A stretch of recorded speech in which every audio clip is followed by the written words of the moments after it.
ከኢራን ለሩሲያ መርዶ ተሰማም። የዩክሬኑ ፍልሚያም ብሶበታል።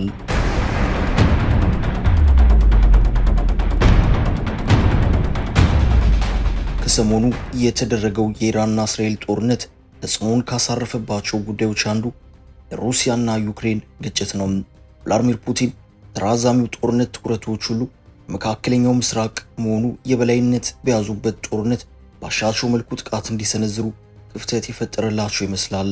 ለሩሲያ የሰላም ድርድር ወሬዎች ወደ ጎን ተብለው መሰንበታቸው በመሬት ላይ ተጨማሪ ግዛቶች እንድትቆጣጠር እድል እንደሰጣት የሚገልጹ ዘገባዎች አሉ። በሌላ በኩል ግን የቴህራንና ቴል አቪቭ መካረር ለሩሲያ የራሱ የሚባል አሉታዊ ሂደትን ይዞ መምጣቱ አይቀሬ መስሏል።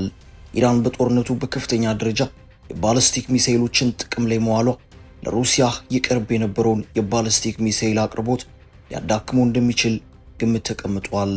በምዕራባውያኑ ዲፕሎማቶች እምነት ያን ብቻ ሳይሆን ኢራን በቀጣይ የሚሆነውን ፍራቻ ለሩሲያ በሰፊው ዘርግታ የቆየችውን እጇን ልትሰበስብ እንደምትችል የሚናገሩ አሉ። አንድ የሰሜን አትላንቲክ ጦር ቃል ኪዳን ድርጅት ከፍተኛ ባለስልጣን ስለዚህ ጉዳይ ሲናገሩ በቅርቡ በእስራኤልና ኢራን መካከል የተመለከትነው ግጭት በቀጣይ ኢራን በምታደርገው ወታደራዊ ድጋፍ ላይ በተለይም የሚሳኤል አቅርቦት ላይ ያለ ጥርጥር አሉታዊ ተጽዕኖ ይኖረዋል ሲሉ ተናግረዋል። በባለስልጣኑ እምነት ከኢራን ዘንድ የሚኖረው አቅርቦት የሚቋረጥ ከሆነ ሩሲያ በአገር ውስጥ ምርት ላይ አሊያም በሰሜን ኮሪያ የአቅርቦት መስመር ላይ የመንጠላጠል ግዳጅ ውስጥ ልትገባ ትችላለችም። ወቅታዊው ሁኔታ ከባሊስቲክ ሚሳኤሎች በተጨማሪ ኢራን በምታመርታቸውና በምታቀርባቸው አጥፍቶ ጠፊ የሻሂድ ድሮኖች ላይ ጭምር ተጽዕኖ ሊኖረው እንደሚችል ተገምቷል።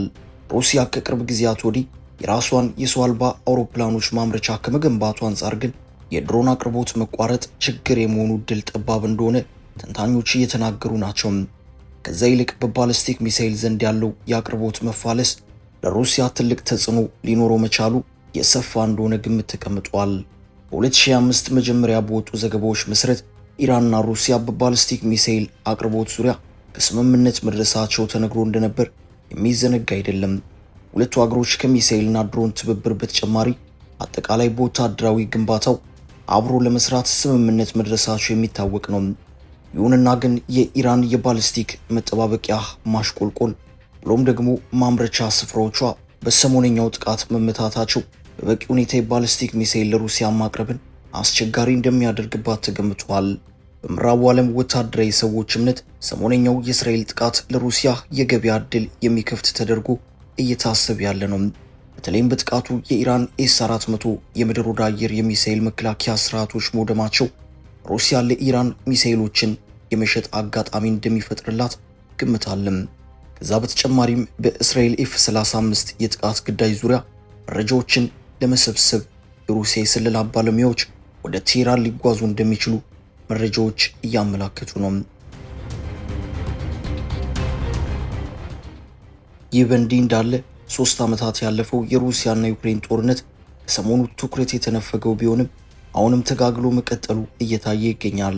አንድ ዩክሬናዊ የኤፍ-16 ጀት አብራሪ ጭምር እንደተገደለ በተነገረበት የሩሲያ አዲስና ግዙፍ የአየር ጥቃት ምክንያት የተነሳ የኪየቭ የጦር አውሮፕላን ተመቶ ወድቋል። የአሜሪካዊ ጦር አውሮፕላን የሩሲያ ሚሳኤሎችን ለማክሸፍ በሚሞክርበት ወቅት ከባድ ጉዳት እንዳጋጠመው የዩክሬን አየር ኃይል ይፋ አድርጓል። የጦር ጀቱን ሲያበር የነበረው የ31 ዓመቱ ሌተናል ኮሎኔል ማክሲም ስቲሜንኮም በጉዳቱ የተነሳ ለሞት መዳረጉን ጦሩ ጨምሮ ገልጿል። አሁናዊ የኤፍ-16 አደጋ ለሶስተኛ ጊዜ ያጋጠመ መሆኑ የዘገባ ምንጮች እያመላከቱ ናቸው። በጦርነቱ የኤፍ-16 ጀቶች ለዩክሬን የተበረከቱት በአሜሪካና ምዕራባውያን አጋሮቿ መካከል ለወራት ከተደረገ ከፍተኛ ክርክር በኋላ ነሐሴ 2024 ላይ መሆኑ አይዘነጋም። የሩሲያ ወታደሮች የአሜሪካውን ጀት መተው በመጣላቸው ባሳለፍነው ግንቦት 200,000 የአሜሪካን ዶላር ፎርስ ከሚሰኘው የአገሪቱ ግዙፍ የነዳጅ ሻጭ ኩባንያ እንደተበረከተላቸው ተገልጾ ነበርም። በሩሲያ ጥቃት የተነሳ የመጀመሪያው ጀት ተመቶ መውደቁ በይፋ የተነገረው የአራተኛ ትውልድ የውጊያ አውሮፕላኖቹ ለዩክሬን ተላልፎ በተሰጡ 25 ቀናት ውስጥ መሆኑም አይዘነጋም። ይህ በእንዲህ እንዳለ ሩሲያ ከቅርብ ጊዜያት ወዲህ ይበልጥ በተጠናከረው የጥቃት ሂደቷ በመላው ዩክሬን ያሉ ስፍራዎችን በርቀት ጦር መሳሪያዎች እየደበደበች መሆኗን መረጃዎች ያመላክታሉ። የሩሲያ ኃይሎች በአዲሱ የጥቃት ሂደት 447 የሻሂድ ድሮኖችና 60 ሚሳኤሎችን ጨምሮ 537 የጥቃት አረሮችን ማስወንጨፋቸው ተነግሯል። አዲሱ ጥቃት ፕሬዝዳንት ፑቲን አገራቸው ለንግግር ዝግጁ መሆኗን ካስታወቁ በኋላ የመጣ መሆኑን በደም አፋሳሹ ጦርነት ሰላም የመስፈን ዕድልን እጅግ ጠባብ አድርጎታል። በምዕራባውያኑ ተንታኞች እምነት ሩሲያ በጦርነቱ የያዘችው የበላይነት የተለያዩ ቅድመ ሁኔታዎች እንድታስቀምጥና ግጭቱ በቶሎ እንዳይቋጭ እንቅፋት ሆኗል። ባሳለፍነው ሳምንት አጋማሽ ዶናልድ ትራምፕ ግጭቱን ለማስቆም ከፑቲን ጋር የሚደረጉ ንግግሮች ቀድሞ ከነበራቸው እሳቤ በተቃረነ ከባድ ሆነው እንዳገኟቸው የሚገልጽ አስተያየት መስጠታቸው የሚዘነጋ አይደለም። በዩክሬን አየር ኃይል የግንኙነት ኃላፊ ዩሪ ኢህናት መረጃ መሰረት አዲሱ ጥቃት ጦርነቱ ከተጀመረበት ጊዜ አንስቶ ዩክሬን ካስተናገደቻቸው ግዙፍ ጥቃቶች አንዱ ተደርጎ የሚመደብ ነው። ጥቃቱ ለ3 ሰዓታት የቆየ ሚሳኤል ድብደባና 10 ሰዓት የፈጀ የድሮን ስምሪት መደረጉን በመግለጽ ኃላፊው ከባድ ጥቃት መፈጸሙን አመላክተዋል። በጥቃቱም ብዙ አካባቢዎች ኢላማ መደረጋቸውና የተለያዩ ከተሞች የኃይል መቋረጥ እንደገጠማቸው ለማወቅ ተችሏል። ሩሲያ ጦር እርምጃ የተለያዩ የማምረቻ ስፍራዎች ጭምር ኢላማ የሆኑበት ሂደት መመዝገቡን ዘገባዎች አመላክተዋል። በዩክሬን ምዕራብ ቀጠና የምትገኘው ሊቪቭ ከተማ አስተዳዳሪ በጥቃቱ ወሳኝ መሠረተ ልማቶች የጥቃት ኢላማ መሆናቸውን አመላክተዋል። ይህ በእንዲህ እንዳለ በምዕራባውያን የጦር ትንተና ተቋማት ሪፖርት መሠረት የሩሲያ የክረምት የጥቃት ሂደት በተጀመረ በአንድ ሳምንት ውስጥ መዳከም አሳይቷል የሚል መረጃ ወጥቶበታል። ሞስኮ ምንም እንኳን የጥቃት መጠኑና የሚሸፍነው አድማስ ክብረ ወሰን በሆነ መልኩ ጭማሪ ቢያሳይም ትርጉም ወዳለው ውጤት ለመቀየር ገና መሆኑን ምዕራባውያኑ እየተናገሩ ናቸው። በግንቦት ወር የተጀመረው ነገር ግን መታቀድ ከጀመረ ብዙ ጊዜ እንደሆነ የተነገረለት ጥቃት ከሰሜን የድንበር ቀጠናዎች ሱሚና ካርኪቭ እስከ ዶኔስክና ዲኔፕሮፔትሮቭስክ የሚዘረጋ ነው። ከጥቃት መስመሮቹ የተወሰኑት የሩሲያ ኃይሎች ለመጀመሪያ ጊዜ ሰብረው ሊገቡ ሙከራ እያደረጉበት ያለ መሆኑን መረጃዎች ይጠቁማሉ። በምዕራባውያኑ ተንታኞች መረጃ ሞስኮ ከፈረንጆቹ ክረምት አንስቶ የሰው ኃይል ግንባታ፣ የውጊያ ስልት መንደፍ ብሎም የጥቃት ቅንጅትን የያዘ ሰፊ ዝግጅት ስታደርግ ቆይታለችም።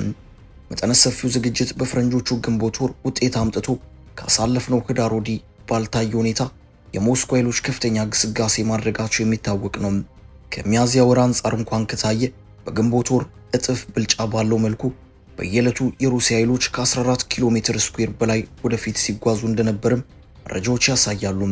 ይሁንና ግን ከብዙ ሳምንታት በኋላ አሁን ላይ የያንኑ አይነት ግስጋሴ በሩሲያውያኑ እጅ ላይ እንደማይገኝ በመናገር ላይ ነው። አዲስና የተለየ አይነት ነገር ለመፍጠር የነበረው የሩሲያውያን አቅም አሁን ላይ ከነሱ ጋር የለም ሲሉ የስተዲስ ኦፍ ዋር የሩሲያ ጉዳዮች ባልደረባ አንጀሊካ ኢቫንስ ስለ ሁኔታው ተናግረዋል። ይህ በእንዲህ እንዳለ ሩሲያውያኑ አሁንም ዩክሬናውያኑ ወደኋላ እንዲያፈገፍጉ ሊያደርጉ የሚችሉባቸው የተለያዩ አማራጮች እንዳሏቸው ተንታኟ ጨምረው ገልጸዋል። ዩክሬናውያኑ ከፍተኛ ጫና ውስጥ ቢገቡም የሩሲያውያን ግስጋሴ በተወሰነ ደረጃ ማዘግየት መቻላቸው በራሱ ግን የሚደነቅ መሆኑን የሚጠቁሙ መረጃዎች አሉ። በሌላ በኩል የሩሲያ የጥቃት ሂደት ሰፊ ዓላማ ያለው መሆኑ ሲነገር ለአብነት ያህል በሱሚ ቀጠና የመከላከያ አጥር ለመገንባት በማሰብ የተጀመረ እንደሆነ ዘገባዎች ያመላክታሉ። ኪየቭ አካባቢውን እንደ ጥቃት መነሻ ለመጠቀም ሙከራ የምታደርግ ሲሆን አምና ነሐሴ በኩርስክ በኩል ሰብራ ለመግባት የሞከረችበት አካባቢ መሆኑ የሚታወቅ ነው።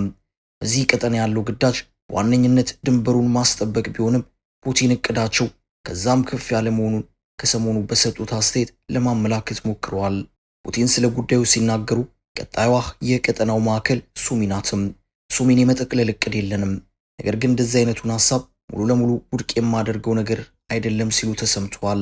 የፕሬዝዳንቱ አስተያየትም ሩሲያ በቀጣይ አካባቢው ሙሉ ለሙሉ በእጇ ለማስገባት ጥቃት ልትሰነዝር ትችላለች የሚለውን ስጋት ያጎላ ሆኗል። ምንም እንኳን ከዩክሬኖቹ ዘንድ በሱሚ ያለው የሩሲያ ግስጋሴን ማስቆም ስለመቻሉ ቢነገርም በቀጣይ ሊኖር የሚችለው ነገር አካባቢውን አደጋ ላይ መጣሉ አይቀር ይመስላል። ሱሚ ተምሳሌታዊና ስትራቴጂካዊ ኢላማ ብትሆንም የሩሲያ የክረምት ጥቃት እቅድ ከድንበር ከተማዋ የተሻገረ መሆኑን መረጃዎች ያመላክታሉ። በዩክሬን ባለስልጣናት እምነት የሩሲያውያኑ ግብ የዲኒፕሮፔትሮቭስክ ቀጠና ድንበር ሰብሮ በመግባት መላው የዶንባስ አካባቢን ለመቆጣጠር ወደ ምስራቅ መግፋትን ዓላማው ያደረገ ነው።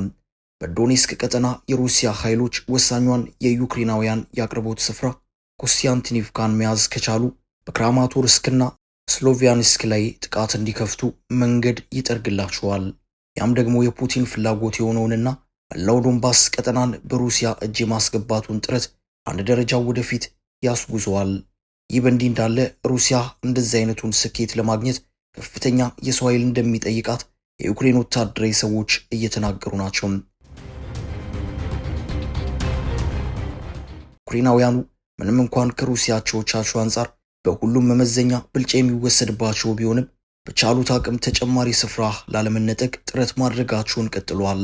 አንድ የዩክሬን ጦር ባልደረባ ለኒውዮርክ ታይምስ ሁኔታውን ሲያስረዳም የእኛ ተግባር የእነሱን ጥቃት መገደብ ነው ሲል በየሳምንቱ ከሩሲያውያኑ ዘንድ 15 ያክል ጥቃቶች እንደሚሰነዘሩ ተናግሯል።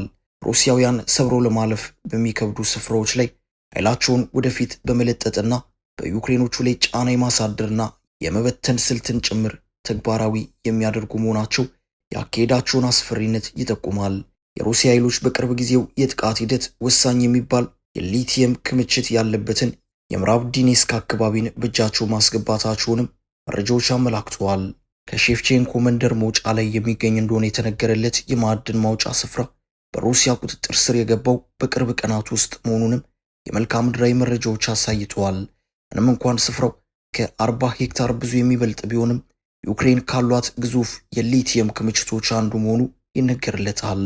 ይህንን ስፍራ ማጣት በቀጣይ ከምዕራባውያን በተለይም ከአሜሪካ ጋር የማዕድን ማልማት ውስጥ ለመሳተፍ እቅድ መያዟ ሲነገርላት ለነበረው ዩክሬን ትልቅ ጉዳት መሆኑንም ተንታኞች እየተናገሩ ናቸው።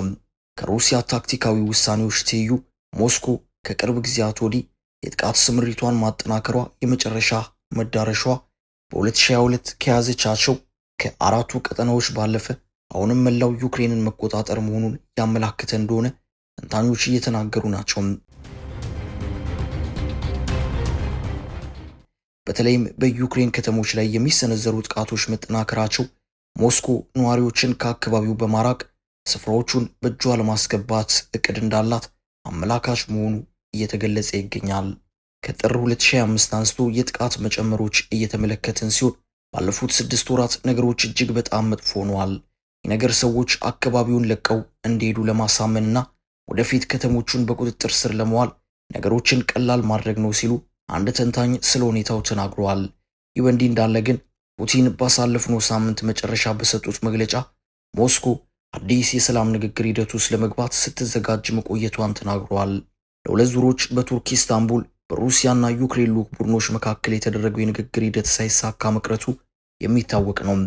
ይህ በእንዲህ እንዳለ ቮሎዲሚር ዜሌንስኪ ሀገራቸው አባል ከነበረችበት ዓለም አቀፍ የመሳሪያ አጠቃቀም ስምምነት ለቃ እንድትወጣ ውሳኔ አሳልፈዋል። የዩክሬኑ ፕሬዝዳንት ሀገራቸው ከስምምነቱ ለቃ እንድትወጣ ፊርማቸውን ያሳረፉበት ሰነድ የኦቶዋ ስምምነት የሚሰኘውና የጸረ ሰው ፈንጂዎችን ከማምረትና ከመጠቀም የሚከለክል ነው። አበቃን። ሰናይ ጊዜን ተመኘን።